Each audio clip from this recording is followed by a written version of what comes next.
It can be heartbreaking when your dog goes blind, whether it's progressive or happens suddenly. It can be really hard to know how to help them adapt. I'm visiting with Marie and her 12-year-old pug Mala, who's gone blind over the last 3 months. So they're having some troubles and we're going to see if we can help. So how did Mala lose her sight? Well, I noticed her pupil was dilated, so I took her to a specialist and he said it was trauma to the head. Right. And then eventually her eyelid didn't function, no tears were produced, and then an ulcer developed. So that was about 3 months she's lost her sight? Sure, and then the other eye, just old age. Okay. Yeah, nerve damage, they said again, and lost her sight there as well. So I noticed Mala has a gash on her back. Yes, because she doesn't know where she's walking. She's scraping her body, she's hitting her head against the walls, walking into doors, falling down steps. Okay, so it takes them a little while to adapt. Now, it's really important that we make sure that the whole house and outside is safe for a dog. So we need to get down to the dog's level. Yeah. We need to check for any sharp corners on tables, chairs, and just make sure that they are buffered. If you've got a swimming pool, it needs to be fenced off, and the garden needs to be clear of rubbish and anything hazardous. So that's the number one thing we need to do.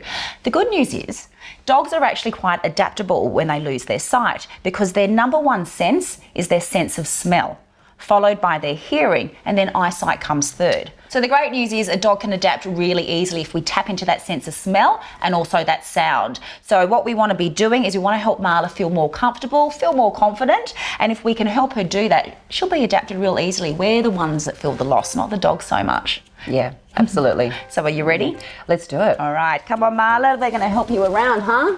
Yeah. A great way to tap into a dog's sense of smell is to use essential oils, and you can put them around different rooms. So for lavender for your bedroom, if Mala's allowed in there, that will help her identify that.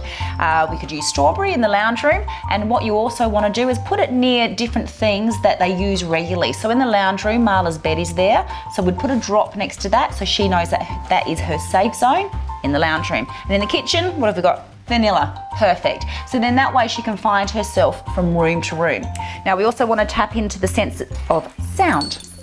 Wind chime by that back door will be awesome, because then Mala will know that's her entry point to go in and out. And then also we want to talk to them as much as possible.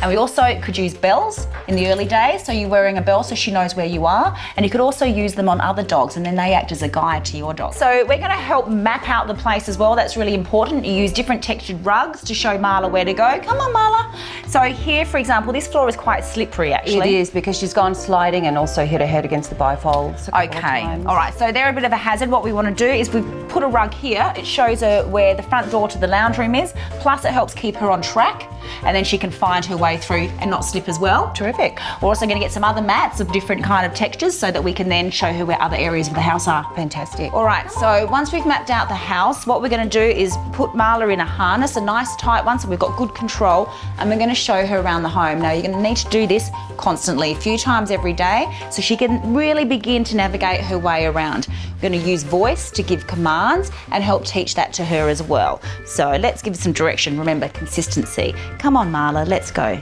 Yes. Good girl. Left, and I'm showing her left. And we're going to keep doing that in every room and give her some direction as well.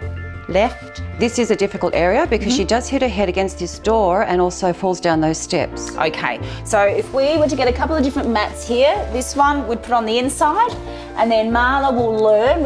We give her some voice commands as well, which we'll work on later. So she knows that this means, oh, door coming up, and she'll wait for her senses to check whether the door's open or not. And then we have a different kind of mat on the outside, and then that way she knows, oh, I'm outside coming up, and this one means inside going down. Good girl, yes, step down. Yes, good girl, Mala. So what we've done there is, again, we're showing her where the steps are and giving her new commands. Step down, putting our voice down. When we go the other way, step up, yes, when she gets it right. Keep practicing that and she'll soon learn. Step down, you can be calling it from the lounge room, and she'll know, oh, this is what I need to do here. Now, once we've sort of mapped out the house and we've done all this, the important thing is, don't change it. Okay. Sure. Cannot change it. So what we need to be doing then is we also need to keep all the floors clear, because remember, anything is a hazard for a blind dog. And if you take a chair out, you need to put a chair back in. Really important. If you do go out and you leave her alone, I would recommend just leaving a small space for her to start off with until she's really, comfortable in the house, and then leave a TV or radio on. So it, gets rid of that feeling of isolation that they might have, and also helps them find where rooms are as well. How are you feeling about it? Well, a lot more confident. I was absolutely clueless before you came on board, so learning all these tips is fantastic. Oh, So, good to yeah, hear. I'll definitely implement them. Good. All right, so remember, it is really important to do it right. So if you do need some extra help and want to get a qualified trainer in, visit the NDTF website. That's a good place to start. And build their confidence, keep them safe, and life can be just as normal as it used to be. Thank you.